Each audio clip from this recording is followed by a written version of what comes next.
Wickeders, welcome to another video. I'm so glad to have you 1 week post Wicked weekend.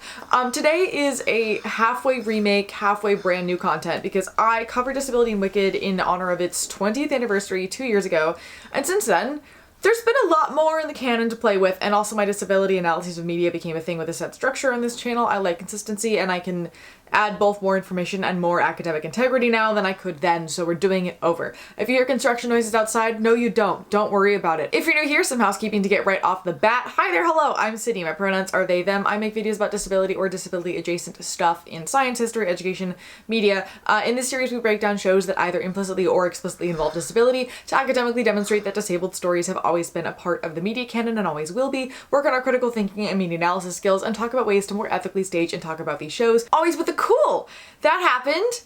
Now what? Mindset that doesn't point fingers but instead lovingly pushes the industry forward and unpacks the fundamentally flawed system on which it was built. It's a great time. We have fun here. I also have way too many of these coming out in a very short period of time. You will see my Christmas Carol one in 2 weeks, and there will be one for chess the following month, and then I need a break.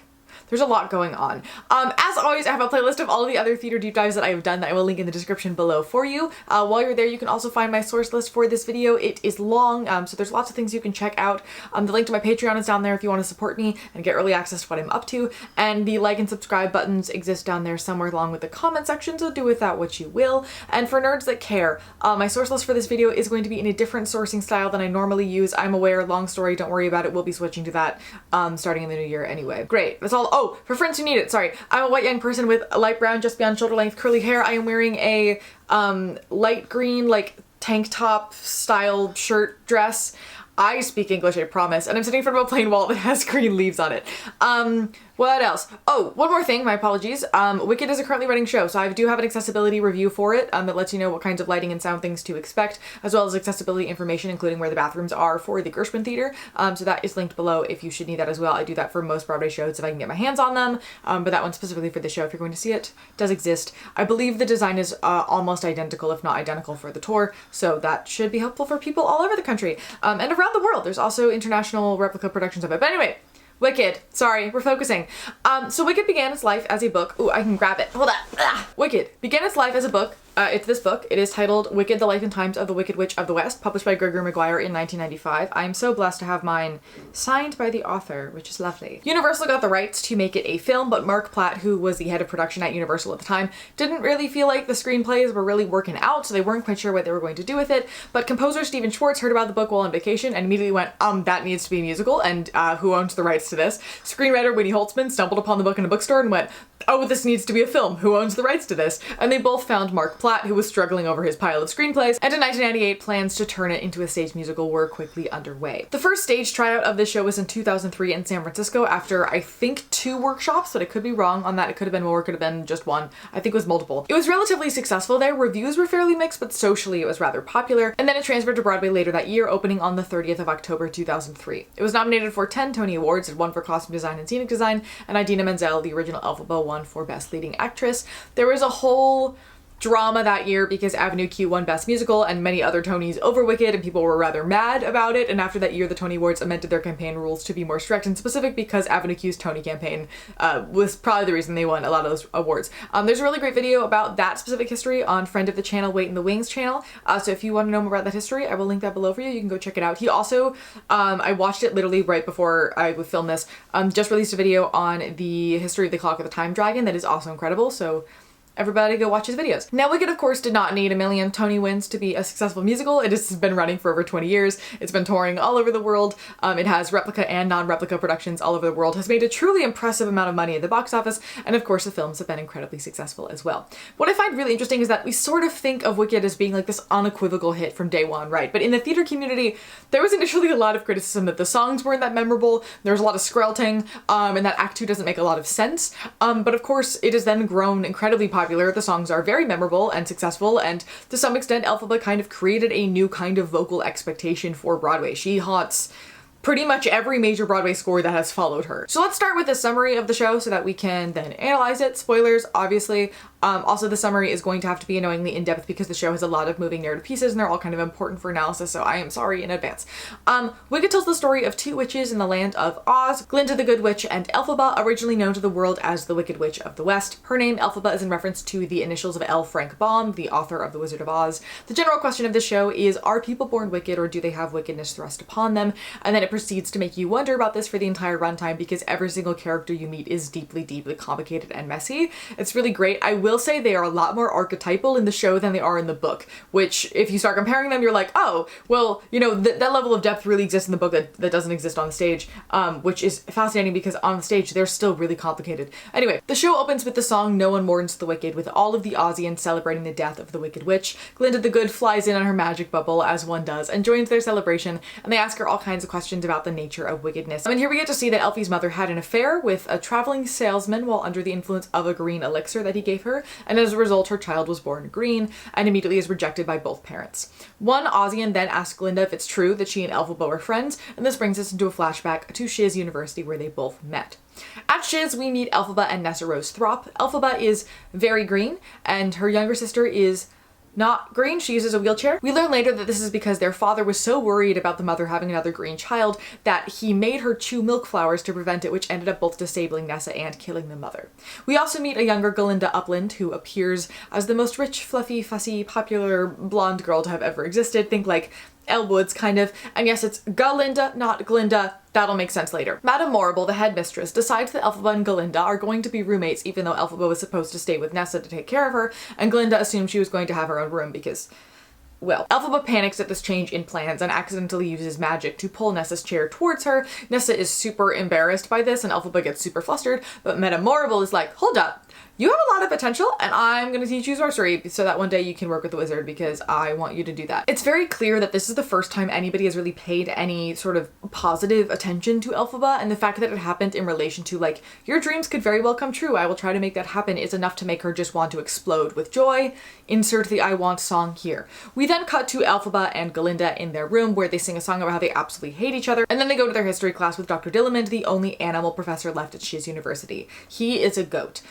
One of the political undertones in this show is that the wizard is making laws that are stripping animals, capital A, of their rights, turning them into lowercase a animals, preventing them from being able to travel, to have jobs, and to even speak. Many of the animals are losing their ability to speak because of these laws, making him a literal scapegoat, but also historically goats are linked with the devil. They often appear in imagery connected to witches, so this metaphor is very layered. During class, Elphaba is unsurprisingly the #1 student, because often the kids who have no friends spend a lot of time reading books, and she knows the answer to every single question. She's super eager to learn, unlike the rest of the class, which further sets her apart from everybody. And when he flips over the blackboard to use the other side, it has "animals should be seen and not heard" painted on it. And in shock, he dismisses the class immediately. Elphaba chooses to stay behind to have her lunch with him, and he tells her about all the political strife going on with the animals, and she says that she should go tell the wizard what's going on because maybe he can put a stop to it. The next character we meet is Fiyero. He is a prince who has a habit of getting kicked out of every school he ever goes to and spends his life deliberately keeping his brain as empty as humanly possible. He declares that there's going to be a party that evening. Galinda is absolutely falling all over him because, of course, and Elphaba appears to want to set him on fire.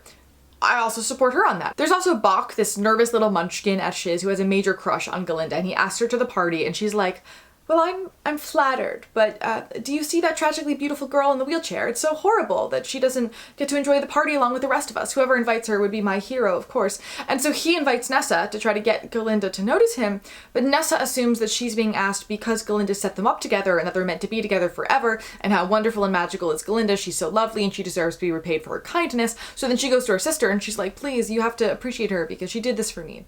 And later at the dance, Bach does try to stand up for himself and be like, hey, I should probably tell you why I invited you here. And she's like, it's because you pity me because I'm in a wheelchair. I get it. And he's like, no, it's because you're beautiful. And she's like, yeah, we deserve each other. And he's like, okay, let's dance.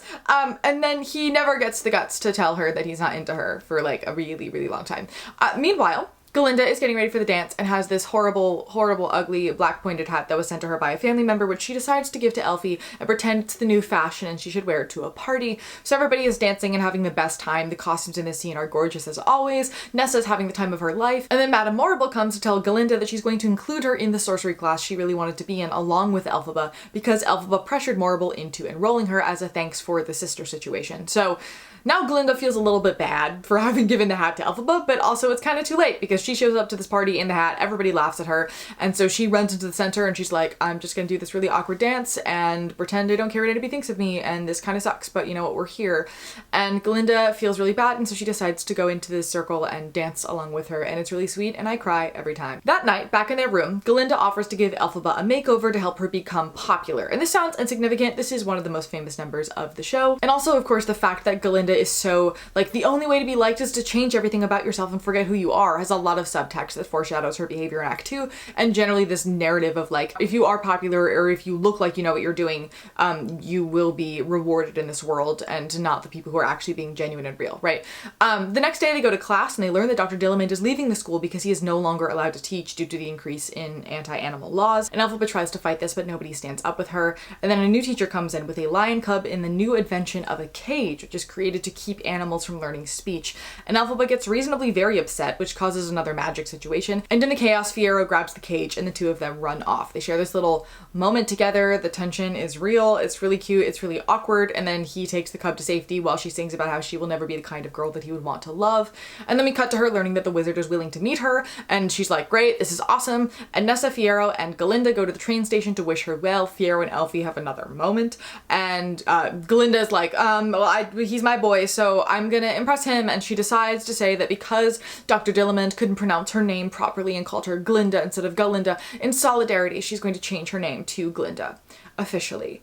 And Elphaba invites her to come along to the Emerald City with her, so the two of them set off to have the best day ever. They meet the wizard, who turns out to not be great and magical, but in fact be just a guy, who sings a song about how sentimental he is and how he always wanted to be a dad, and he says he's going to grant their request of helping the animals of Oz if she can prove herself magically first. So Madame Morrible, who just happens to also be the wizard's press secretary, that's convenient, comes in with the Grimoire, which is a book of spells that only people with magical abilities can read, and they ask her to perform a levitation spell on the wizard's monkey servant guy, which she does, only for him to grow wings in the most horrifically painful possible way. And they're like, wow, thank you so much, they're gonna make the best spies. And she's like, spies? And then they try to backpedal and they're like, yeah, more like scouts, not to spies, to alert us to, adverse, seditious animal activity. And she suddenly puts all the pieces together. She realizes that Oz is a complete fraud, he has no real power, and he's the one using the animals as literal scapegoats to unify the people of Oz. So she grabs the spell book and she runs, with all the guards running after her because she knows too much to be able to be let free at this point. And Glinda also runs after her. They have this whole conversation where Glinda says, oh, just apologize, you'll be fine, and he'll like you, and whatever. And Elphaba's like, I'm not gonna do that. I'm not gonna be a pawn in this man's political plan. I intended to do good when I started. I will still do good, just not here or with these horrible people. And so she offers for Glinda to, pick the right side and join her, but Glinda basically is like, I support you. No, I'm not gonna do that. At the same time, Madame Morrible does damage control, or perhaps this was already planned beforehand, that's for you to decide, by publicizing that there is a green girl on the loose who is a wicked witch. And then Elphaba does a levitation spell on a broom and she flies off in one of the most iconic Act 1 finales of all time. Act 2. It's an unspecified amount of time later. In the book it's like 20 years. I think in the show it's probably more like 5 at maximum, but genuinely, could be 6 months to a year, and everybody just aged really quickly due to the trauma of a disastrous, weird police state that's going on. The action makes the most sense as being fairly soon after Act 1. I don't know. I've asked people in the show and people who were involved in creating the show about the time skip. Nobody has any idea what this time skip is. Don't worry about it, it's totally fine. It doesn't totally matter anyway. The first song is a sort of press conference where we learn that Glinda has been given the title Glinda the Good by the wizard and is known as the nation's #1 defender against Elphaba. Fiyero has been made captain of the guard and he spends his time trying to find Elphaba, and he begrudgingly agrees to an arranged marriage with Glinda for political reasons.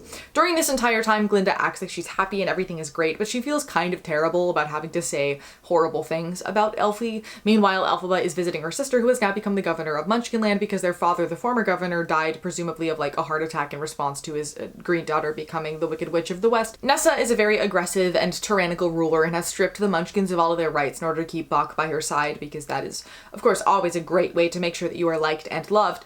Good work on that one. Elphaba is like, hey, you should come help me fight the wizard, because that's what we should do, and sisters love each other. And Nessa is like, how come you never use your magic to help me?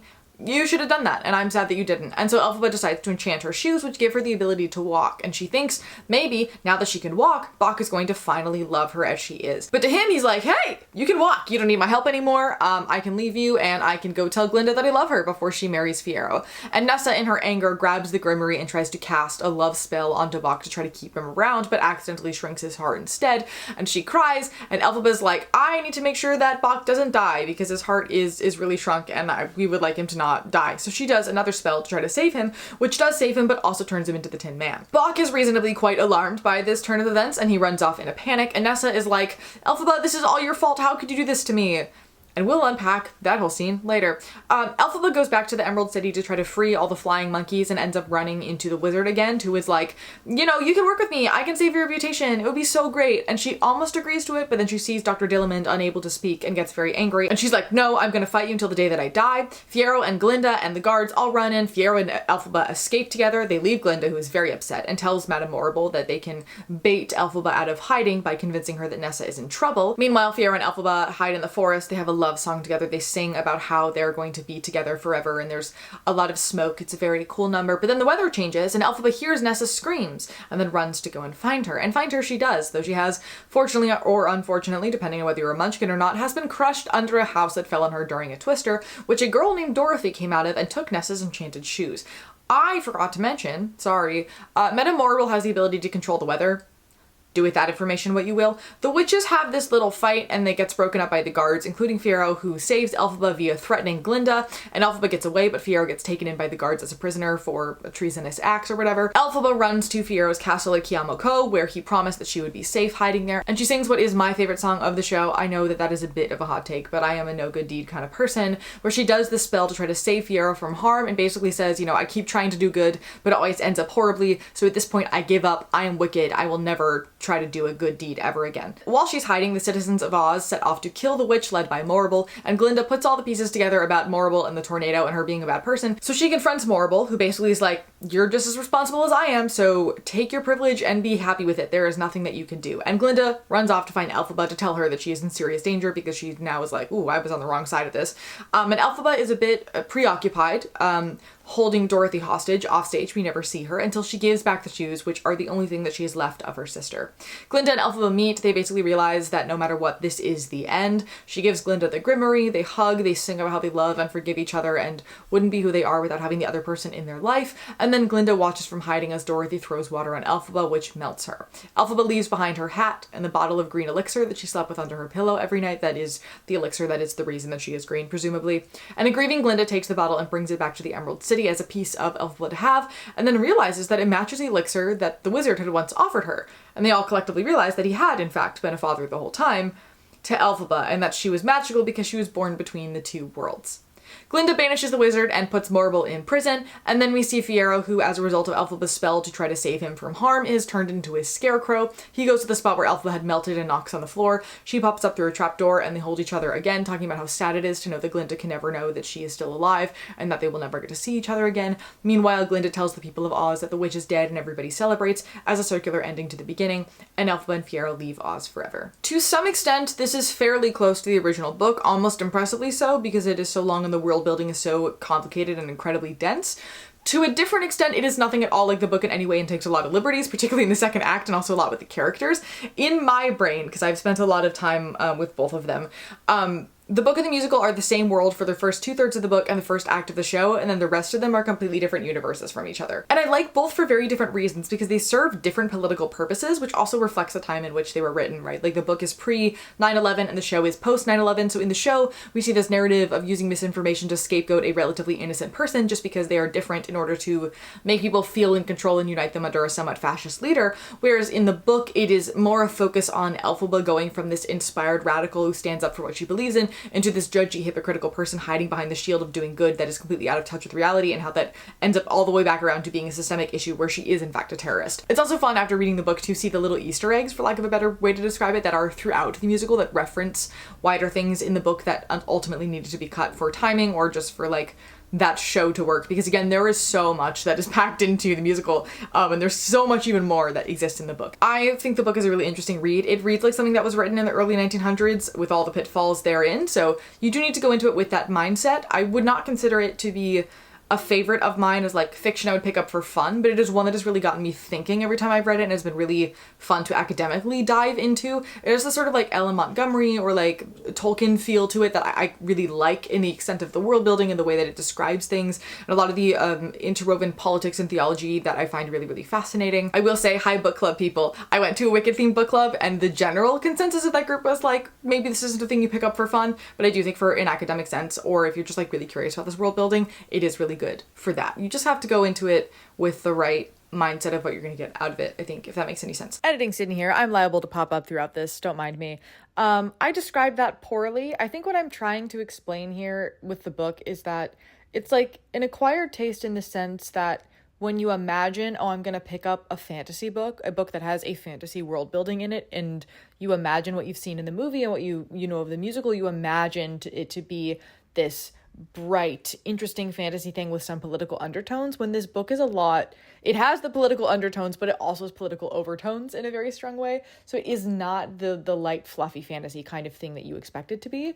I think it is the undercurrent that exists in the show, but a lot stronger, which is what I personally like about it. My taste for like the fiction that I read for fun now is normally like pretty fluffy stuff. I don't read things that are that heavy because I'm reading so much dark academic stuff just for work. So I know that a lot of people function that way when it comes to what they pick up. And so within that framing, I wouldn't recommend it, but within the framing of, if you like dark and complicated political things and theological things, this is totally the book for you, and you should definitely check it out. Hopefully that made more sense. I also read the original Wizard of Oz book to compare to this, and somehow reading that felt like reading fanfiction based on Wicked rather than the opposite, which was super fascinating. I did not glean a whole lot of new information from reading Oz, but I did learn that the "it was all a dream" thing is not in the book, so some screenwriter somewhere came up with that terrible idea organically, and the original shoes are silver and the witch is not green in the source material. I otherwise didn't find anything really important for this analysis beyond noting that the handful of overlaps between the Wizard of Oz on stage lean more toward the events and public understanding of the film rather than the events of the book in the musical. Anything that leaned more toward the events of the book where they differed from the film was because it was necessary knowledge for the events in the Wicked book to work. But in general, there's not a lot of crossover to begin with. They're kind of two different Oz's altogether. Differences in the book for those who are curious. Elphaba's childhood makes up a solid chunk of it. We're going to talk more about that later when we analyze her, because I have a lot to say, but there's a lot more character exposition for her that we do not get in the show. She also has two siblings, her younger sister Nessa, of course, who was born not with a leg difference causing her to need a wheelchair, but rather a lack of arms, and a brother who is younger than Nessa, and his name is Shell. The mother dies in childbirth with him, not with Nessa, and in the book the mother has several affairs, basically with every traveler that passed through, because her father's kind of the worst, and one of those affairs is with a man named Turtleheart, who's a quadling glassblower who wanders by and then ends up moving in with them. The mom and dad and Turtleheart, if I read this correctly, which I'm pretty sure I did, are in a happy little throuple situation. And nobody really knows who Nessa's real dad is, but they don't seem to really mind. They're all just kind of a happy little family, and I kind of support it. Until, of course, Turtleheart gets sacrificed by Munchkinlander farmers, and then the whole family goes to Quadling Country as missionaries to try to sort of not avenge his death, but honor his life. Also, the father situation is very different. In the musical, Elphaba's dad is the governor of Munchkinland, but in the book he is a very devout pastor whose entire existence is crafted around how important the unnamed god is to him and all of that, constantly leaving his wife behind to do religious work. The governor situation is still a thing. The power in their family to rule Munchkinland is matrilineal. It goes through the mother's side, and Nessa becomes super, super devout as well. This becomes the major reason as to why she ends up pretty awful as a ruler down the line, because she is so blinded by religion. And there's also a whole part at Shiz where Elfie reads all these old religious texts to make her own theological opinions to try to understand her upbringing. It's really fascinating. But yeah, anyway, the younger brother, definitely the dad's kid, he is named Shell in honor of Turtleheart, and the parents do initially hate Elphaba, but they then grow to love her and be nice to her, not continuously hating her like in the show. At Shiz, we learn that Glinda is not the richest of the rich. She's like medium rich, but really good at networking and social climbing and creating her own sort of brand to come across like she's rich, so everybody just assumes that she is. Bach is like a full character. He definitely still has a wild level of a crush on Glinda, but he eventually does happily marry somebody else. He kind of grows out of it, which I think I like that personally. And he's also never the Tin Man. That's a separate thing. But at Shiz, he's like a really intellectual guy. He helps to go to the library in his campus that the girls are not allowed into and does research for Elphaba to then smuggle back to Dr. Dillamond, whose whole thing is that he's still this loud, outspoken teacher, but he's also one of the top scientists in Oz, and he is working to try and find research to prove that animals are no different from Ozians to try to get their rights back. I would say something profound here about how this connects to our need to like medicalize and scientifically explain queerness and transness and race and gender and mental disability and so many other things just to be seen as equal in society. But at the end of the day, that will never be enough to convince people who want to deny us our humanity to stop doing that. But this video is already really long, so we're not going to do that. Metamorable is way more obviously terrible in this book. I think every single character in this book is really messy and confusing and morally gray, except her. She's just the worst. She tries to recruit Elphaba, Glinda, and Nessa to become secret agents for the government. She has a little automaton slave thing named Grammatic who just fully murders Dr. Dillamond. Elphaba runs away with Glinda to the Emerald City to try to start making change without a formal request from the wizard, but the wizard dismisses them, and so Glinda goes back to school, and Elphaba joins an underground terrorist organization to try and overthrow the wizard's regime. There's also the Fiyero situation, which is complicated. Fiyero was originally described as having brown skin, being a pauper prince from one of the desert kingdoms in Oz. He constantly has what I would assume is some sort of religious or warrior paint situation. It's primarily described through the lens of the kids, which is not the nicest or clearest of explanations. He is also married. In his community, they get married young. He got married at what appears to be an arranged marriage around the age of 7. And when we meet him again 5 years after Shiz, he does have children. We meet his family much later on, in like the 3rd act, specifically Kiamako is where he lives. And the thing that I'm a bit conflicted about with this character is the fact that there was some clear like almost fetishization of some semblance of indigenous and or Middle Eastern culture here. To me, it feels like a combination of a bunch of different ones, which is objectively a problem. But at the same time, if we look at it within the context of this book and what it feels like, i.e. something written in 1900, then it would be progressive for how it's describing these things, in that they generally treat everybody somewhat equally. There's tons of interracial relationships throughout this book because there's so many races and peoples within Oz. And in the case of Fiyero and his family, they're very multi-dimensional people, but then it wasn't written in 1900, and in a more modern lens, it's not great. But then also, if we expand the idea out to the way other races are treated or categorized within this world, on some level, I paid more attention to this dynamic because he was explicitly described as being a person of color and the other races aren't. So I think I'm leaning more towards it's probably a problem with a heavy amount of, but it's really complicated at the same time, especially because, again, this choice also may have been deliberate for the purposes of nodding to tensions in the Middle East at the time in the 90s and how people in the United States were stereotyping and viewing these people, and this could have been written to sort of balance into that so that we can unlearn some things over the course of the novel. It's very complicated. I would love to know your thoughts about all of this. I still am not really able to gauge other people's opinions on this particular matter. I also read a review somewhere that talked about how it made them uncomfortable to see Elphaba's green skin and Nessa's disabilities as both presumed to be a result or consequence of the mother's infidelity, along the lines of other folkloric trends of disability being a curse for poor behavior. That to me is really complicated, and we'll get back to folklore and disability in a little bit. Fiyero runs into Elphaba 5 years after she ran away, and they end up having a torrid affair, but then he gets caught and killed at one point, which is sort of her fault. He's never the Scarecrow. He's just dead. And then Elphaba ends up injured and barely conscious at a convent somewhere and is in a sort of coma for like a year, during which she very likely gave birth to a child named Lear, but then doesn't remember having done that. And then she works for a couple more years helping sick and orphaned children, and then eventually decides to venture out into the desert to Fiero's home to basically apologize to the wife of Fiyero. And this is where the book kind of stagnates a great deal and Elphaba gets increasingly annoying. There's political reason to that. I get it. I like it. That's what's interesting about it. It's just also less fun to read.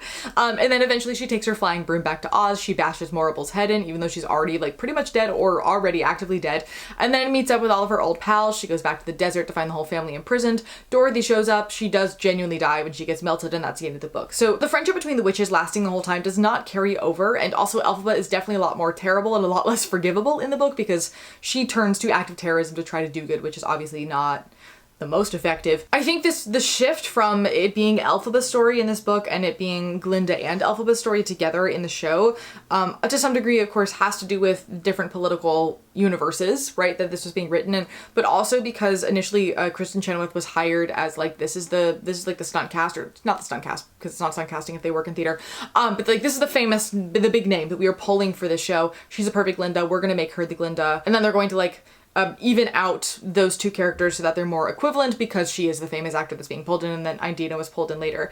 And so I think that's a huge piece of it, and also why Glinda is a lot more like calculated and deliberate with her social interactions in the book, whereas in the show she's a little bit more ditzy and a little bit more like blonde haha, which feels like some of like Kristen Chenoweth has played a lot of characters like that, and so that feel like that was brought in specifically for her. And we know that a lot of shows, right, get somewhat crafted around the people that originate the roles. Of course they do. So I do think that that is part of why they're so different. Again, not opposed to that. That's just, I know that people are sometimes confused as to why like they're that different, and I think that is a huge piece of it because of how the show was created. Both the book and the show center around this idea of how does a person become wicked, and because the show is a little bit lighter, it feels like she's turned like semi-evil, but it was from a lot of hurt and disillusionment that can be somewhat reversed in the right environment, and that evil is very temporary, where in the book she gets to this point where she goes way beyond it to just straight up unexplained villainy based on things that happened 30 years ago that she cannot forgive anyone for or get over, which is its own point for sure, but also like from a restorative justice rehabilitation perspective, I definitely prefer the former Elphaba, but I think that the book Elphaba has more to dig into, if that makes any sense. The other book of Maguire's to include Elphaba is the recently published prequel, Elfie. Looks like this. This expands upon a lot of moments in her childhood, so you get to see more of her atypical development. You see her try to have relationships with people as a kid. You see her develop her magic and generally how she becomes who she is when we meet her at Shiz. It is also printed on paper that is really satisfying to note take on, and I'm a huge fan of that. It's a very satisfying read in the sense of like the physical experience of reading the book. I don't think that this prequel is particularly necessary for the purposes of understanding this character, but if you're really interested into this world and in this character and you want to, it does exist. It's a fun time. Maguire also just announced a Glinda prequel as well, but I'm probably gonna... I've been researching this book for 2 years. I think that I'm good. Once this is done and I have another thing in the works, then we will be done. It'll be great. But let's talk about disability, because that's why we're all here. We're going to start with Nessa, because that is probably who you initially assumed I was going to analyze when you looked at the title of this video. It also is the person that everybody asks me about upon learning that I'm a disability theater historian, pretty much without fail. It's either Nessa Rose, Curious Incident, or How to Dance in Ohio. People immediately want to know my thoughts on. It's usually all three. Oh, and The Greatest Showman has been added to that. Now I get asked about that whole cluster, but it's usually Nessa. I read a lot of analyses of this character before I started writing this section to see if what I thought about the character aligned with what the wider disability community thought about this character. What I found is that I know too much about this story in comparison to most of the people writing the articles that I read. So on a surface level, I do agree with them, but on the in-depth messiness nuance level that I feel about her, that was not anywhere to be found in the literature, which makes this argument a lot more interesting, because if something is reading to an audience a certain way, that is also important information to note, and you shouldn't have to do years and years of homework to get the right idea of a character right. Like, it can still be a problem if your face value of that is a problem, as much as it would be if me researching it for years makes it a problem, right? In the show, Nessa is a secondary character, so while it is easy to want to compare her depth of character to the depth that we get from Elphaba or Glinda, I started researching this being like, ugh, Nessa doesn't have any character traits beyond being the disabled one and loving Bach. How offensive and derivative. And then I realized that Bach's only character trait is that he is small and he loves Glinda.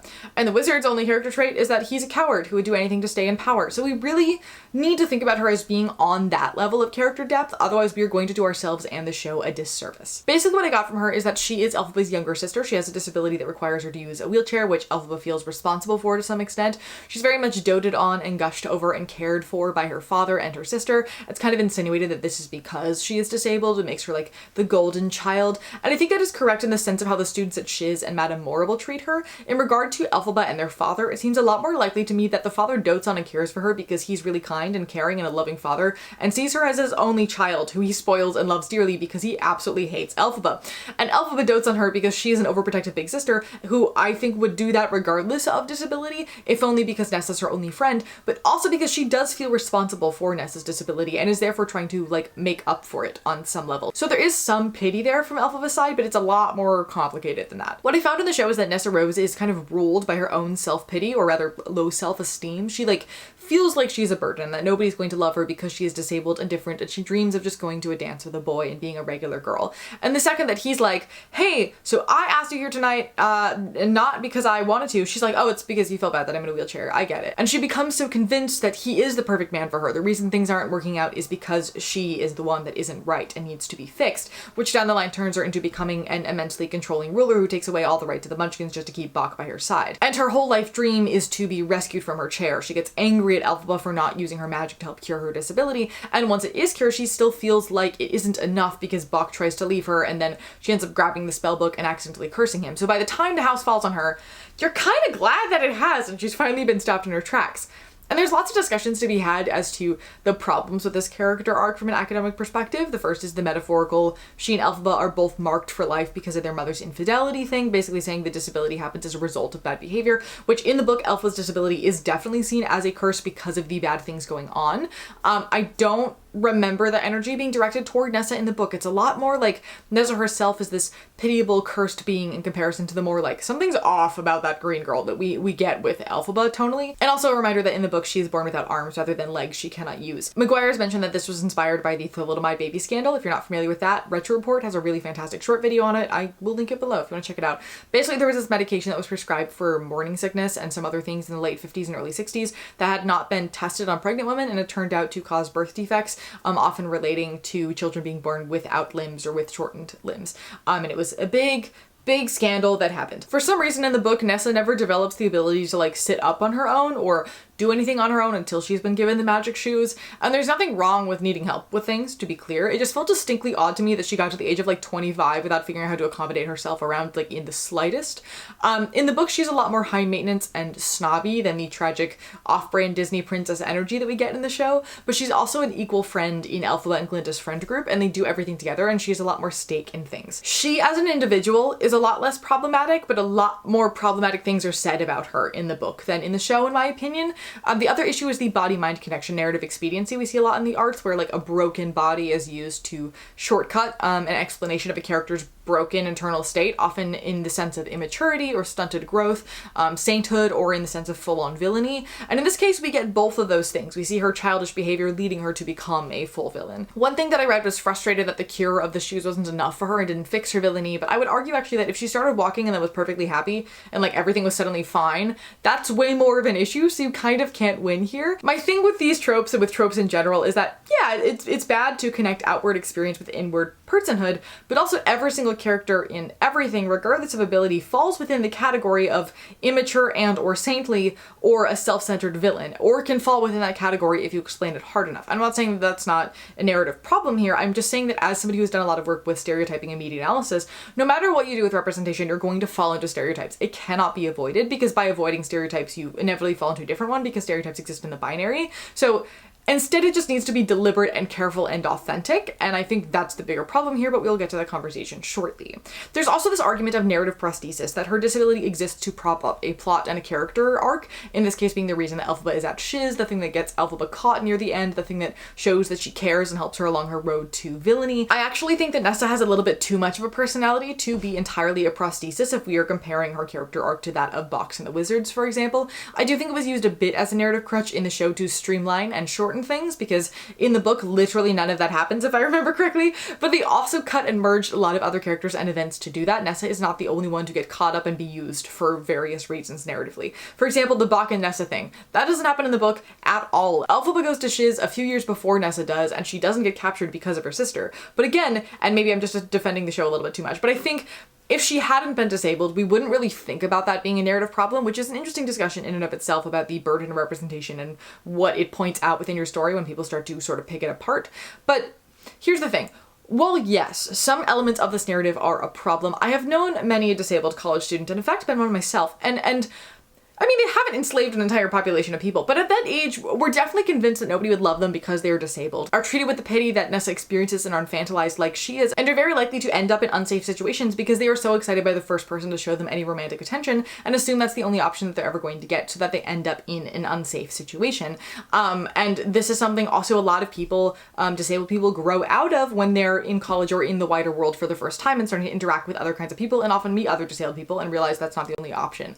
So this is very age appropriate. It's also not atypical for disabled people to want some kind of cure to make their lives better if they feel like their disability is the thing getting in the way of their life. And it takes the right support system and right community to process through all of these feelings and to sort of grow into them as you become an adult. So I can't say this isn't a somewhat realistic storyline for Nessa to have. It has narrative problems, but not really in the way that I've seen it discussed. The issue for me is fourfold. Fourfold? Four things are a problem. Authenticity, prevalence, marketing/intention, and reception. First is authenticity. If a disabled person is in a disabled role with the full understanding of the nuances and the messiness of the situation, they inevitably play this character in a way that feels infinitely less problematic and uncomfortable than it otherwise would come across. And this has been the case for Nessa. Jenna Bainbridge, Broadway's current Nessa Rose, is the first wheelchair user to play the role, and she made some changes that very much made things better. Most notably that she wheels her own chair most of the time rather than being pushed, so it is clear that she has the option for autonomy and control over things. She just chooses not to take it.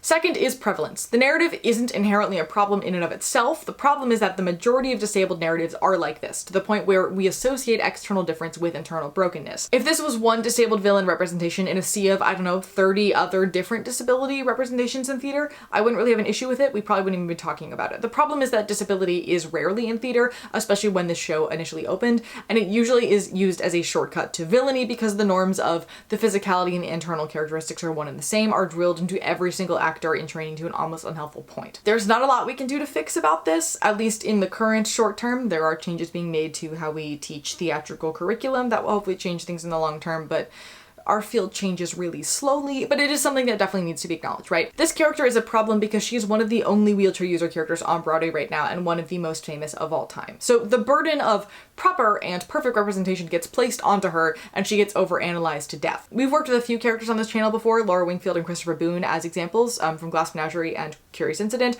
We'll be talking about this with Tiny Tim in just a couple weeks. The third thing is marketing. I'm not going to ask the characters to explicitly acknowledge in the show that what they're doing might be bad or wrong or offensive. If they did, they wouldn't do the behavior to begin with, and it would feel super out of place. I think maybe Bach could get away with saying something, trying to point her towards like a, you need to love yourself, your disability isn't the problem. That wouldn't feel super out of place if it was snuck in somewhere, but generally, narratively, the ableism is correct, and if anything different was done, it would feel kind of off in this world building, and it would honestly make her descent into villainy even more narratively dangerous. Sure, we could have created a world without ableism, but that wouldn't work because Alpha was still discriminated against, so then that would feel super disjointed. Also, her difference is canonically disability, not race, so if we get rid of ableism, we've gotten rid of the whole story, but we'll get to that in a hot second. It's more the fact that the promotional materials refer to her as confined to a wheelchair and deformed, and is vaguely referenced as being dermatologically incorrect, and much of the language used about Nessa in the published grimoire about the show is definitely questionable. It is old, all of that is fairly old. I think that language has changed in the last couple years,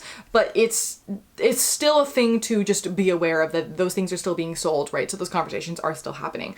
If your show has an ableist situation going on that cannot be intervened with because it will mess with the messaging and the show, that's fine. I am the kind of person I'm practical, I'm okay with that. But that then requires careful wording in other places outside of the performance. It requires clear and open conversations about what narratives mean, why choices were made, so that people don't unconsciously start to take these narratives in as fact and can instead actively think about them and reflect on them, which takes a lot of care, a lot of attention that I don't feel, at least historically, is being paid here. Again, I say this with the caveat of historical understanding. Of course, this would not have happened earlier in this run, but the last few years it definitely should have, and I will say that it sort of has with some like various articles that we're seeing about Jenna and about Marissa as well. And so hopefully this aspect continues to change as time goes on, but I would love if we could edit the grimoire because some of it needs some work. And the fourth thing is reception. Again, I do not really have an issue with this rep because I have thought the nuances through. I get it, I understand as a disability scholar, but how does a general audience perceive it? Do they leave thinking about disability at all? Do they internalize the fact that it was tragic that she was disabled and that it turned her evil without realizing it, and then look at other disabled people more negatively afterward but not realize that this is what they've learned from this show?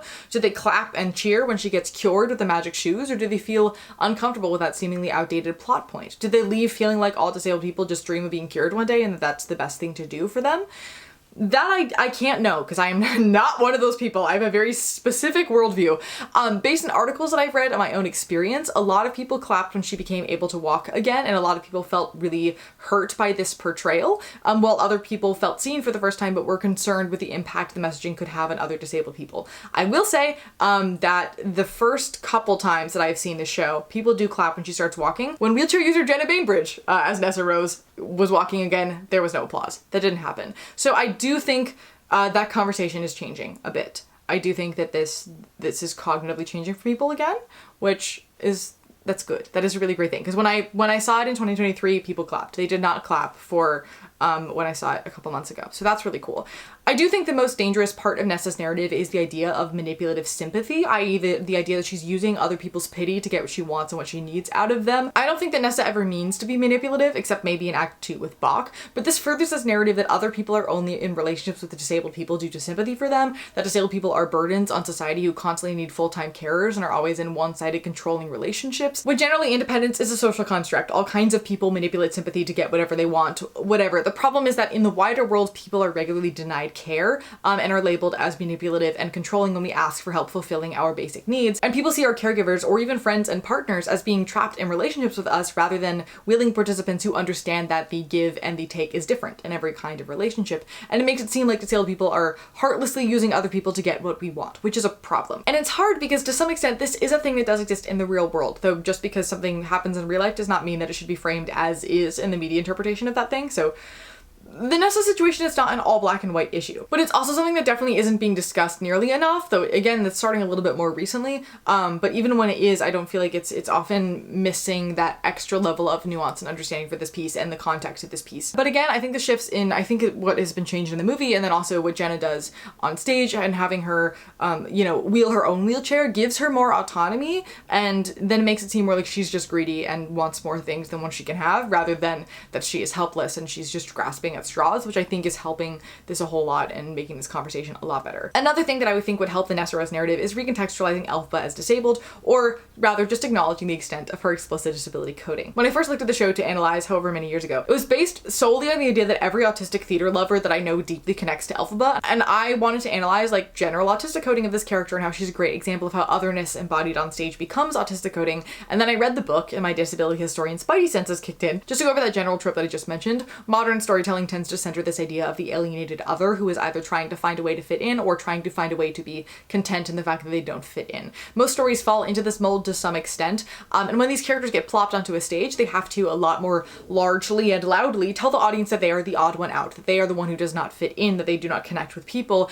and that often inadvertently expands a character beyond the bounds of typical, which can come across as inherently seeming autistic because these traits and characters are far enough from baseline that they become almost clinically significant. That does not necessarily mean that a character is autistic, just that some autistic coding tools are often utilized for narrative purposes, and sometimes there are so many of them that it becomes a clinically significant amount and it just goes all the way into autism. But then with this book in particular, it seems a lot less like this was an accidental thing expanded when it got to the stage, and actually something that is equally obvious in the book, if not actively toned down in its transition to the stage. Probably the latter. McGuire writes with a lot of references to past literature, folktale, and storytelling, referencing mystery plays, nativity plays, and using elements from changeling tales.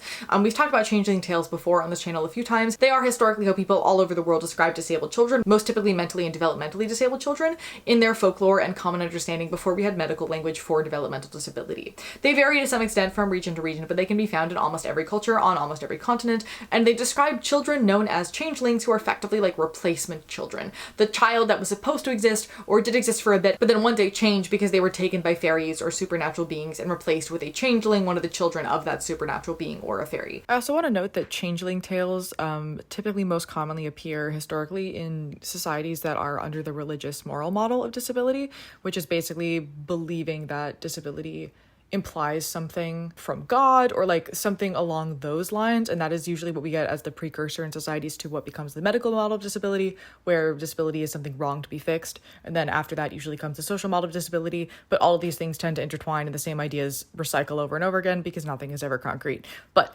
generally, religious and moral model of disability are what we're seeing in the Aussian society, which is in line with what we see in societies that exist with this kind of folklore. So while not all like religions and politics and those kinds of things in this fantasy world match up with today's world, because obviously they're not going to, we can see this specific model of how discrimination on the basis of disability appears in this world is more or less identical to what we have seen historically in our non-fantasy world. So that is a thing that we can pull concretely from the text, even if the rest of it doesn't necessarily map onto today. Historically, changelings were described as being unresponsive, resistant to touch, seemingly unable to express emotion, having a difference in or lack of speech, and sometimes having visible physical differences, traits primarily linked today with developmental disorders such as autism or cerebral palsy, but it also describes those born with physical differences and deformities, including intersex children. A modern version of the changeling tale would be the autism mom thing, about how they like had a perfect child, but then autism took their child away and they lost their child child to autism. Even today, it is used as a way to help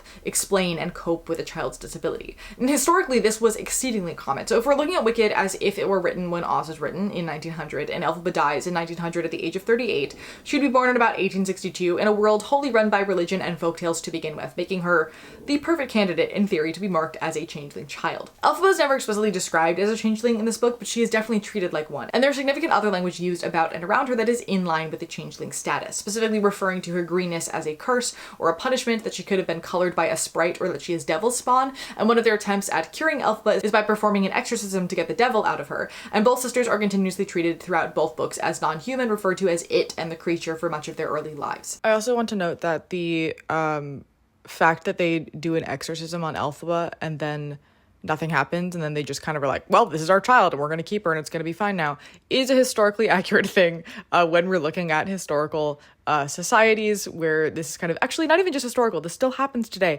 where people will try everything they can to quote unquote fix their child or get the changeling out, and then at some point they're like, well, I guess we're just gonna have to roll with it. And they raise this changeling child that they do not see as a full human person. And that very much impacts how that person grows up to be an adult.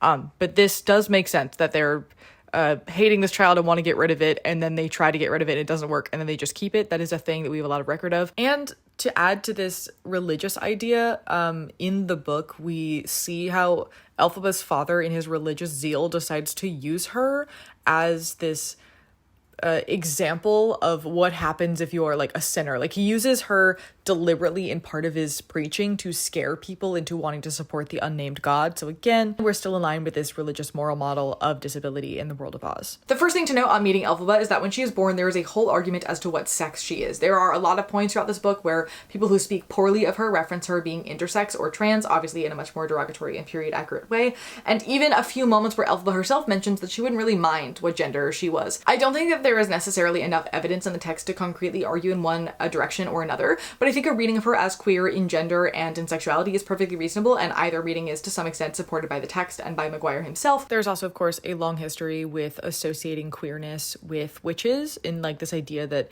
this woman does not follow traditional gender norms and she doesn't isn't like attracted to men and doesn't want children and isn't motherly and has her coven of women, right? Like those kinds of things. So we associate queerness with witches. And of course, more in the modern day, we associate queerness and gender difference with villainy because of the Hays Code and queer coding and that whole history of film. So those are also things that are going to canonically exist for this character just because of the history of villains and witches beyond what just exists in the source material. So you could argue very well that those things are true for her, even though there isn't a lot to play with in the actual text. But anyway, so she's born green. They can't tell her gender, but eventually they can. And all the midwives conclude that the right thing to do would be to kill it, insinuating that it's not really a human child, but they can't decide how they're going to do it until they just kind of give up. Sorry to keep jumping in here, but this specific idea of a child being born different and the immediate assumption is the ethical thing to do is kill it is also a thing that we have historically and modern day associated with disability. This idea that something is wrong with it, so it needs to go away. I think we do have this historical belief that in ancient times they were like killing massively all disabled infants. That is not a thing we actually have very much record of happening. It seems like historically mercy killings, in quotes, mercy killings were just as common then as they are now. Unfortunately, they are still too common today, but they have existed for all of society. So this is also another thing that is indicative of this is disfigurement. This is not like a racial thing. And one midwife puts her finger in the baby's mouth for it to suck on, and the baby bites her finger clean off because, surprise, she's born with a full set of teeth, which is a thing that is medically possible. It's not common, but it does exist. And she also has some mysterious skin allergy to water, making it burn her skin, so she washes using oil like the ancient Romans did. Now, green skin in the world of Oz isn't majorly associated with any of the races. There's a single line wondering if Malena had an affair with an elf, but that line could also be read to imply that question was related to any of the Elphaba's congenital differences and not just green skin. I also asked Maguire for clarification on this, and he said that greenness is a one-off condition, it seems, and this isn't to suggest that either Nessa Rose or Elphaba are free of oppression due to their differences, but I don't think they are racial differences per se. So while I think it's important to acknowledge that audiences read race onto Elphaba because it is a skin color difference, and so we should definitely, absolutely, please keep casting more people of color in this role, in the world building of Oz, her greenness is understood as physical disfigurement, akin to a facial difference or a skin condition. Her being born with teeth teeth is also of note in that natal teeth hold folkloric meaning in many cultures, ranging from a sign of good luck to a bad omen, though most lean more negative. In Henry VI, Shakespeare implies that King Richard's neonatal teeth mean that he came to bite the world, reflecting a European belief that natal teeth meant that a child would be a good soldier and otherwise conquer the world. And this is also, of course, another aspect of congenital disability for this character. Now, we can't really point to her issues with water as being a sensory processing problem because it functions more like an allergy, but it is described and accommodated the way that we treat or should treat sensory issues, with language around it being physically painful to her wearing extra layers of clothes and going out of her way to avoid it at all times. Elphaba also develops some physical abilities atypically quickly, like eye tracking and muscle strength, and has a significant speech delay, not speaking until she is around 2 years old. And when she does speak, she is hyperverbal, meaning that she speaks incessantly and in language that seems too precocious for somebody her age. She stims. It talks about how she chews herself a lot, how she coils her hair around her fingers when she's reading, she sings, she hums without noticing that she's doing it. She doesn't like being touched or held. She likes to sit in compression-heavy ways that look viscerally uncomfortable to outsiders. There's one quote where they mention that she's like jackknifed in a corner, and I was like, mood. I feel that. She's also an incredibly sensory-seeking child and otherwise doesn't really play, so they assume this is how she's attempting to play, something that often appears in relation to early diagnostics. Atypical play is part of the DSM criteria. And as a child, we see her elope. Elopement being when a child wanders off or runs off on their own, typically caused by a feeling of a need to immediately escape a situation and find comfort, or following some path of interest. And the number one cause of death for autistic children is drowning, because they are more likely to elope to places that are sensorially interesting, such as a body of water. And where does Elphaba go when she runs off as a toddler? To sit underneath a dock. I also want to note Elphaba's physicality. Her need for compression could be due to hypermobility, which is really common in autistics, as well as dyspraxia, a developmental disorder characterized by clumsiness and coordination issues, and just kind of like looking like a wet noodle who doesn't know how to possess a body, which is something that we see a lot, particularly with staged Elphabas. EDS, a connective tissue disorder that creates hypermobility, can also sometimes come across looking the same. There seems to be some linkage in brain development between autism and EDS. That's still ongoing research, but they're really common together, and EDS and dyspraxia also often either look the same or become hand in hand. All of which to say, most Elphabas I have seen sit with this EDS dyspraxia shoulder hunch. And she also dances in this awkward, uncoordinated, semi-gangly way. She walks ungracefully. Some Elphabas I've seen occasionally hold their hands in the T-Rex pose, which is also a characteristic EDS dyspraxia thing. And right, as we talked about earlier, in order for things to read on stage, we have to make them larger than life. So what we see as awkwardness in the body here tends to mimic disabled physicality, whether we realize it or not, or whether it's intentional or not. It's usually probably not intentional, but as an autistic person looking for clues of autistic coding, this really stood out to me, and this is fairly standard across Elphabas, which is also interesting. She's also described in both books as having dyspraxic-like movement, being jerky and uncoordinated, kind of clumsy, not knowing where her body is in space or how to use it, knocking stuff down all the time, all those kinds of things, which is also often intertwined with this cluster as well. There is literally a line about her holding her arms always bent at right angles, which again is a description that is colloquially known as T-Rex arms, something hypermobile folks commonly unconsciously do to put less pressure on our joints. Now, I don't know whether the fact that this usually appears in her onstage physicality comes from stage directions to directorial choices, the book, though many actresses in the role have never read the book. If each Elphaba got in costume and felt that energy and just physicalized it that way naturally on their own, if they connect atypical hand and figure movement to witches and didn't realize that also connects to hypermobility and autism, if each one of them unknowingly based it on the Elphaba that they saw before them, if this is just how they were cast and all these people are genuinely like that, I have truly no idea. I have asked around to many Elphabas and I cannot find a concrete answer, but it is such an interesting and important facet of this character to me, and that it's something that nobody would particularly notice unless you have that lived experience and you can go, oh, that's me. I move like that. I am her in a very visceral way that we don't see on stage very often. Again, I've talked to a handful of folks who played this role before. They all generally say it's not really directed. It's something they brought to the character themselves independently, which I find fascinating because again, most of them do it.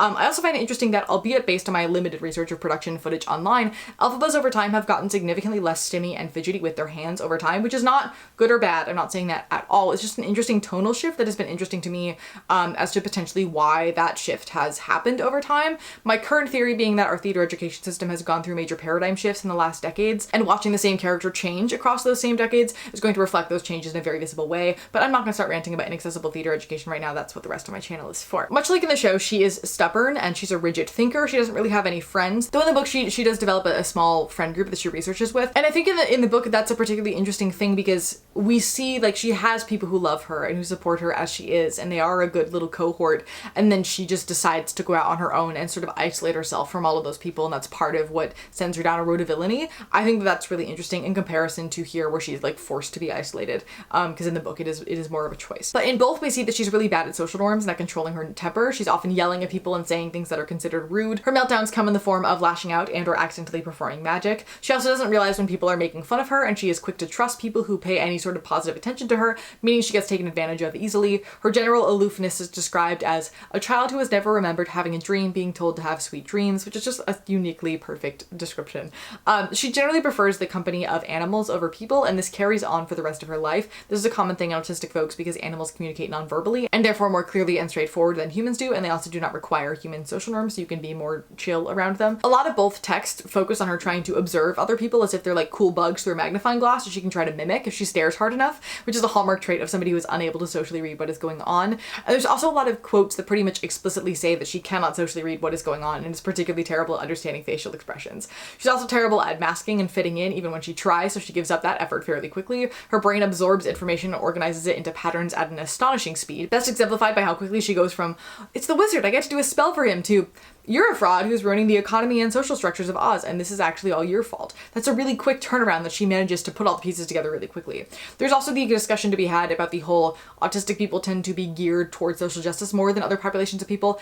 I personally think that is a bit, I don't think reductive is necessarily the right word, but generally in that region, it's more that autistic people tend to really like to stick to strict rules and understandings of the world and see the world in black and white because of rigid thinking, which often leads them to be really strong on what they personally believe is right, not necessarily what is morally right. And in the second act of the show and in the second half of the book, things do go in two very different directions and energies. I think partially due to timeline. Again, in the book, we see her spend a few years doing activist work, but like in the sense of being a full-on terrorist, and then hyperfixating on what to do after Fiero's death, followed by a descension into full villainy when she bashes in a marble skull like 15 to 20 years after she last interacted with this woman. She goes from inspiring activist visionary with bright ideas being beaten down by society to the kind of activist who is all holier than thou and simply stands around judging people and complaining and talking theory without any action behind it, which made her really annoying. But I thought it was interesting because it very much shows these easy pitfalls of activism and activists, and how while you may think what you're doing is inherently right and the right thing to do, the means to that end may not be, and the importance of doing activism in a collective and in a group to sort of check yourself. And she genuinely turns evil because she lets her own focus on this ideal get to an impractical point where she becomes the precise thing she sought to fight against when she was younger. In the book, it feels like all of these demons are in her head. Yes, the systemic issues exist, but the specific manifestations of those systemic issues that she's trying to fight are ghosts, and she can't see that because she's too focused on this impossible end goal to see the world around her. In the show, because the timeline is so much shorter, you see how these structures exist and how they make things hell for her, and so you understand her paranoia and you want her to be able to get away. Her biggest traumas are like 30 to 45 minutes before she gets to her point of villainy, though in the show her villainy is like not really actual villainy and just more of a misunderstanding in the show than in the book. I personally prefer the show's level of nuance and confusion to the book, but either way you understand her actions a lot more. And there's also what I like to call the Dear Evan Hansen effect, aka if you're young and complicated you can do pretty bad stuff and everybody roots for you anyway for some reason, where in the book she's a 38-year-old woman. You're not really rooting for her at that point. You're just like, dude, what are you doing? But either way, I think it's an interesting discussion of how marginalization impacts how a person sees the world and therefore interacts with it, and how we police the anger of those marginalized people without paying attention to what might have caused that anger. Now, I do want to take a moment to bring FASD into the conversation. I think it's easy to go, oh, it's clearly autism given all the context clues that we have, but given the green elixir situation, fetal alcohol spectrum disorder also very much feels like a possibility here. I didn't know a lot about FASD going into this, so I did a bit of research, and what I came across is that the traits of that and the traits of autism spectrum disorder often look very similar. I found a bunch of articles saying children with FASD show empathy and children with ASD do not, or describing FASD using traits that are very commonly associated with autism, so it's just a bit outdated. And I found a literature analysis on both spectrums that is linked to my sources that said studies in this field have stressed similarities and differences between the two conditions, leading to controversial results. The available literature also highlighted that both the disorders are often misdiagnosed or underdiagnosed, stressing the need to broaden the perspective, paying specific attention to milder presentations and subsyndromic traits. It also said that there appears to be maybe some sort of connection between the two, with rates of autism in children with FASD being about 2 times higher than the general population, but there's definitely, again, a need for further research. It also talked about the theory that I had immediately after reading this, which is that we know autism tends to be somewhat genetic, and autistic people have about twice the the risk of developing addictions in their lives in the general population. So to me, the fact that Elphaba's mother is consistently using all kinds of drugs throughout this book, staying intoxicated for large portions of Elphaba's early childhood, makes it seem like whether FASD is involved or not, autism definitely is. Later in the book, her nanny talks about how the mother's older sister was born with overwrought nerves, maybe lacking in the brain department, suggesting that maybe madness runs in the family, which adds to this linkage. And then we have Elphaba's father, the wizard, who's described in the book, in the Oz book, and shown in the show to be your stereotypical absent-minded professor, the kind of nutty scientist genius guy who has pretty terrible social skills and is constantly working on something and never quite connects with other people or knows how to have a social interaction. And the absent-minded professor is, of course, one of the most common and one of the most historical autism tropes. So we do have autism on that side as well. Not to mention that, at least in my experience, autistic people tend to flock together. So the fact that Elphaba's non-biological father is aggressively religious, exclusively talks about theology, does not know how to pay attention to anything outside of his own religious ideals and ideas, and does not notice that other people might have wants or needs, further adds to this argument. I could also make an argument about Nessa's neurotype simply based on that whole lineage, but this video is really long and the evidence would not be very substantial, so we're just going to move on. My point here is that Elphaba is written almost undeniably to be a disabled child, specifically a developmentally disabled child. I don't think McGuire meant this. I think this is just kind of how the cookie crumbled, but she does reflect a lot of folkloric stuff that he has multiple degrees in folklore, so to some degree he probably knew but maybe didn't know, you know? I'll also address the whole gay Elphaba Glinda situation while we're here before I move on. I personally think that they're better read as platonic friends who don't know how to form healthy relationships with depth to them, so they're both a bit rocky in what traditional boundaries look like, and also on top of that they're both definitely queer. It's giving queer platonic to me, but that is just my opinion. You're more than welcome to yell at me in the comments for not shipping them as a couple, that's fine. But I do think that it serves the narrative better if they're not, but maybe that is just me. While we're here talking about autistic coding, let's touch on Glinda for a moment, because I think an autistic reading of her character is particularly fascinating. She does not come off as super autistic coded in the show, but after reading the book where you learn about her inner thoughts and her way of seeing the world a little bit, it becomes a very easy reading you could put into the show, because she is a really great example of a high masking autistic. If you're not familiar with the concept of masking, it's basically when a person consciously or unconsciously hides their artistic behaviors to try to seem more neurotypical. An example of this might be somebody who feels the urge to flap their hands but instead decides to twirl the ends of their hair instead or play with their earrings. It can also come across as overcompensating, like having really over-the-top facial expressions and reactions to things. A high masker is also often one who studies everybody around them through a magnifying glass and uses their understanding of how certain behaviors are seen to influence their own behavior so they can fit in, often to the point where they can be quirky and out of the box, but in a cool and acceptable way. If you look closely at Glinda's behavior throughout the show, you can see how she is very much the odd one out. She's deeply insecure and all of her relationships are fairly surface level, and she misses social cues regularly. She's just figured out how to be charming enough that people don't really mind and people don't really notice. And when things don't go precisely the way that she wants them to or expects them to, she has meltdowns in her own little way. She also stims a lot, but you don't notice because it's tossing her hair, it's playing with her skirts, it's making various squealy noises and getting the literal zoomies. In the book, it talks about how careful she is as a social climber, constantly paying attention to how people are behaving around her and how she disseminates that information into short rules that she makes for herself, constantly looking at herself both internally and like she's watching from a distance to see how she comes across and analyzing it to do better the next time around. She deliberately overthinks everything to make sure she fits in just enough but also stands out just enough. And one of the ways that she does this is by leaning hard into feminine norms. This is a set of clear rules on how to behave and how to act and how to be liked. So she very carefully follows what is expected of her and yet still manages to be a bit of the odd one out because while she is working hard to follow social norms, she's still not quite good enough at it. This is the kind of autism that's usually missed because it fits within the realm of the socially acceptable in comparison to what we see from Elphaba, which is what we're going to talk about in a moment. Glinda blends in enough that nobody seems to really notice. They just think that she's a little bit odd, but she's odd in this friendly, gregarious, conventionally attractive, fun way, so everybody adores it. A great example of the similar and very autistic character is Elle Woods from Legally Blonde, and much like Elle, she doesn't really see beyond herself and doesn't really think about self-worth until she is forced to confront it when Elphaba asks her to. One quote from the book that really summed up a lot of this for me was, "Glinda didn't often stop to consider whether she believed in what she said or not. The whole point of conversation was flow.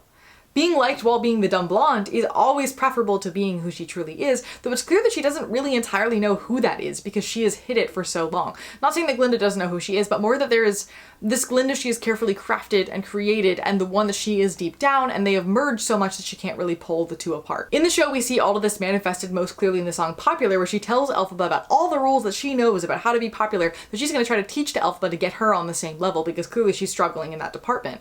And she says, "I've decided to make you my new project," insinuating that she sees people through an analytical lens and regularly makes them her project. We see the same thing with feminine norms in the show as we do in the book, honestly, almost more than we do in the book. We get to see the over-the-top facial expressions and the exaggerated movements that she does. You can see how she sees human interaction as a game of chess, carefully moving her players where she needs them and to get what she wants out of them. She doesn't mean to be manipulative. She's not really smart enough for that. She doesn't realize that she's doing it. It's just how the cards tend to fall for her, because as much as she thinks she notices and thinks she pays attention to everything that's around her, at the end of the day, she's so focused focused on how she comes across that she misses a lot of what is going on. All of which we see start to unravel in Act 2 as she is caught between wanting to help her friend Elphaba, the first person who really challenged her to be the person she really is and pay attention to the truth and reality and hold on to the comfort of her popularity and of being ignored because that's who she is and how she feels comfortable in who she is.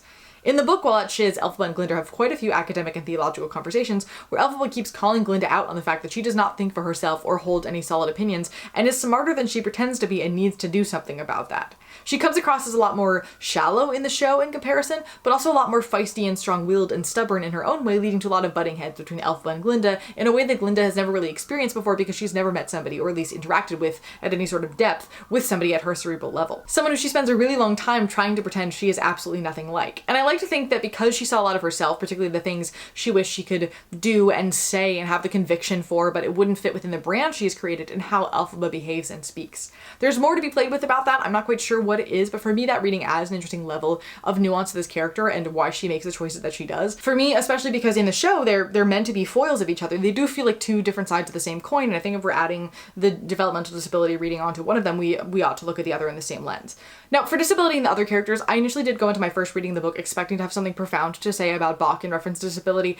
I found nothing to work with. It's not that he's short-statured, it's that his entire race is, so it's more racially profiling than it is disability. Again, with the nuance of those things as combined sociological concepts, but you know what I mean. I also expected to have more about Dr. Dillamond. I think at the end of the day, the idea of loss of speech and the emphasis on speech as the primary form of communication could be analyzed in light of disability, but the majority of analyses regarding his character and the plight of the animals in general centered around seeing them as a clear allegory for Jewish people in the Holocaust, agreed upon by McGuire. Also, again, with the same nuance of all discrimination is intersectional, especially around race and disability, but I don't have anything further to add there.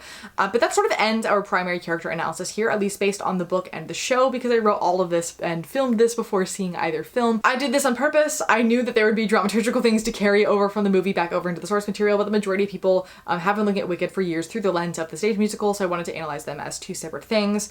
I have genuinely managed to stay pretty much spoiler-free until as of me posting this about tonight. I'm gonna leave you here. I'll be back tomorrow. Hi, I'm back. I've seen the movies. I think overall, they're very strong in the sense of like adding a cinematic spin onto what's already a very cinematic show. It already has like these sweeping melodies and the quick scene shifts and the deeply complicated interwoven plot that makes it work very well on film. And Chu's direction really accentuates a lot of that, specifically the expanded orchestrations, the additions of the little like leitmotifs into the score to indicate different things and better cement the musical theme for each character just constantly brought me a lot of joy. I thought that expanded on a lot of things from the original canon. And it was really clear how much everybody involved in these movies really cares about and adores the stage musical because everything just felt very deliberate and purposeful. That being said, with all of the added runtime, I don't feel like anything was actually added to this story or that any of the narratives that sort of get left behind in Act 2 are ever revisited. I think we're seeing this kind of with the reviews of the second film that like, again, the second act of this musical isn't that strong, and I think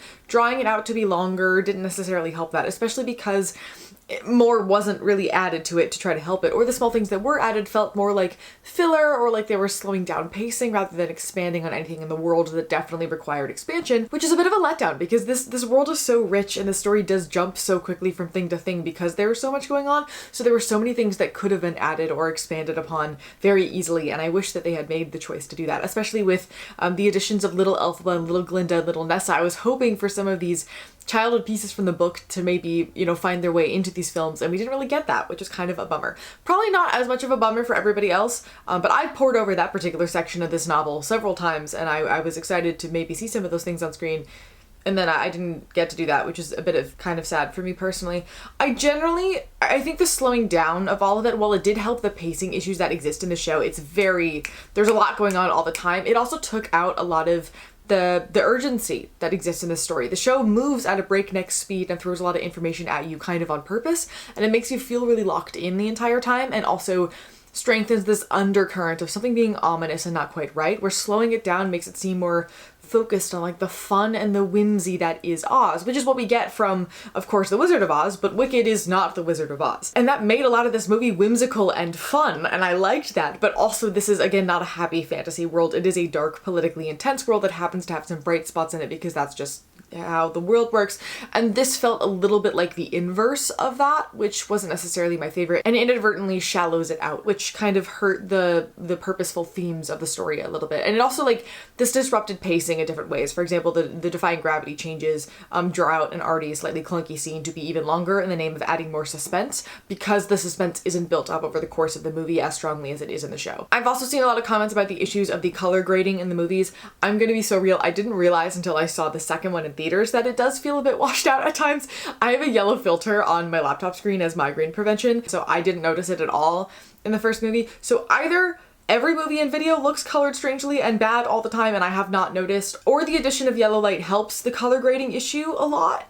If that's helpful information, I'm not sure, but I had a very good laugh about that in the first 10 minutes of For Good when I put those pieces together. There were a lot of little changes in the films that in the small scheme of things don't matter and streamline the story a bit and maybe make things even better in those moments, but in the larger world building scheme do matter as changes, if that makes sense. Like in making Elphaba's nanny a bear instead of an incredibly out-of-pocket sassy human, we now don't see where Elphaba gets her sass from, and it also says, oh, she cares about the animals because they're the only ones willing to raise her, rather than the musical where she just goes, well, I'm different and you're different and they're treating you terribly and I don't like that, so I'm gonna have your back, which is entirely different implications for who Elphaba is as a character. I also felt like they made Elphaba a little bit too confident right off the bat. We don't see her pretend to not care and then slowly learn to trust people and lose that trust and then grow to eventually not caring at all anymore over the course of the narrative, which takes away a lot of this like nervous, gangly, autistic coded pieces of her in this version, which was a huge bummer.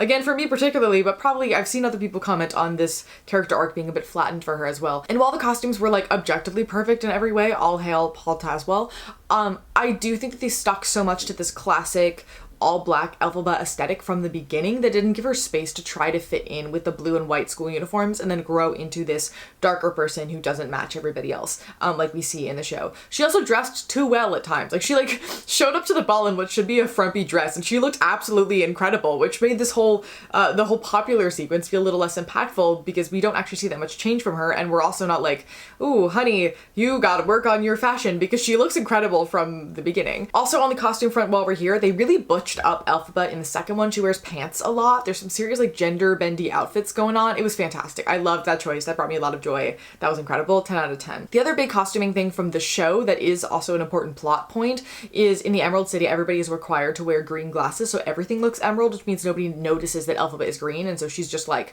a regular person for the first time in her life, and that is a really important piece of her character development. So making the entire city in the movie just mostly green because it's Oz and not having the glasses piece, it just sort of undercut why this specific moment narratively matters, because it is the first time she feels like she does fit in and she is confident, which helps her to grow to make the choice in defying gravity to go in the other direction because she no longer wants to fit in and she wants to do what's right. Jonathan Bailey is perfect. No notes. I think the choice to read Fiyero not as this like cocky himbo, but instead of this deeply charismatic person who feels like it is his job to make sure everybody gets time to relax and have fun and generally corrupt his fellow peers is so much more likable and gives more breathing room for the mask to slip because he feels more emotionally intelligent. I've never really liked this character before this interpretation of it.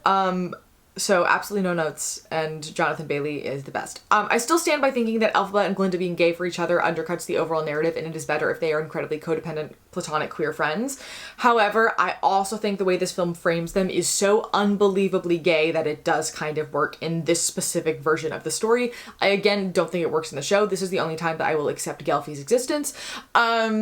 What else? Oh, something I really loved about the second film is they made it a lot more clear that Elphaba is a pretty garbage political leader and truly thinks she can single-handedly figure out how to overthrow a government, and the stuff that we see in her like her lair with all of her political ideas is so incredibly juvenile, and you're like, what is going on? And then we also see her name these idealistic plans in various moments that to you as a viewer, you're like, girl, what are you doing? That does not make any logical sense. And you see how other people on screen react the same way, but she perceives that as, oh, you're just saying that because you're against my cause and you're on the side of the fascists, and further isolates herself from everybody else. And I think this view of how activism cannot be done in solitude and how easy it is to become radicalized and extremist and harmful is the thing that I love about the book. I've brought it up several times in this video that doesn't really exist in the musical that much, but was really highlighted in the second movie, and I absolutely ate it up. It was fantastic. And it was only done with like maximum 5 to 6 lines. Like it really wasn't that many. It was very simple, but that very simple addition,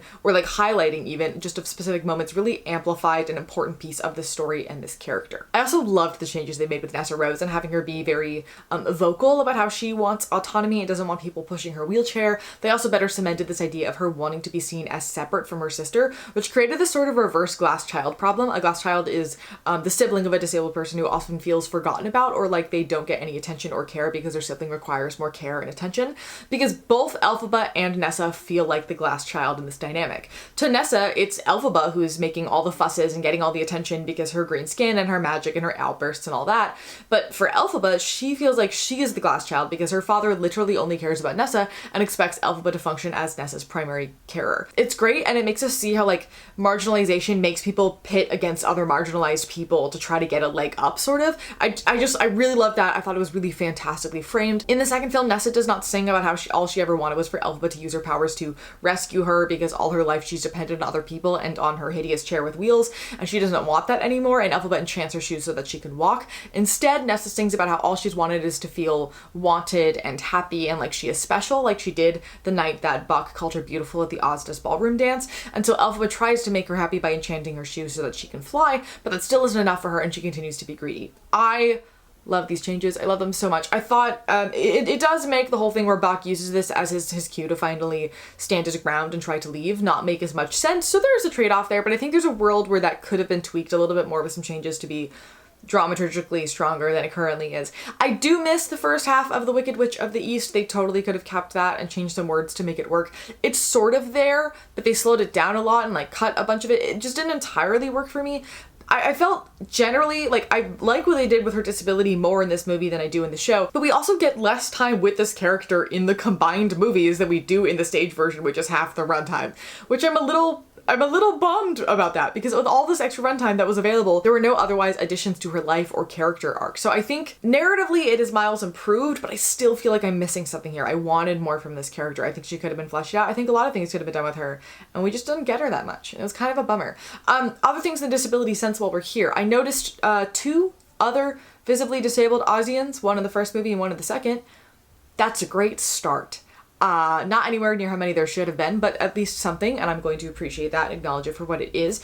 They also changed the line Madame Morrible says about Elphaba and defying gravity. I forget what it is before. Here it says her green skin is but an outward manifestorium of her twisted nature, which perfectly aligns with this disability language that we've been talking about for much of this video, and is exactly in line with the religious moral model of disability that we see in general folklore and specifically in Oz's folklore and social norms. So fantastic work all around with that language change. This line is also said not once but twice. They later repeat a recording from earlier as like a sort of echo, so it really sticks with you.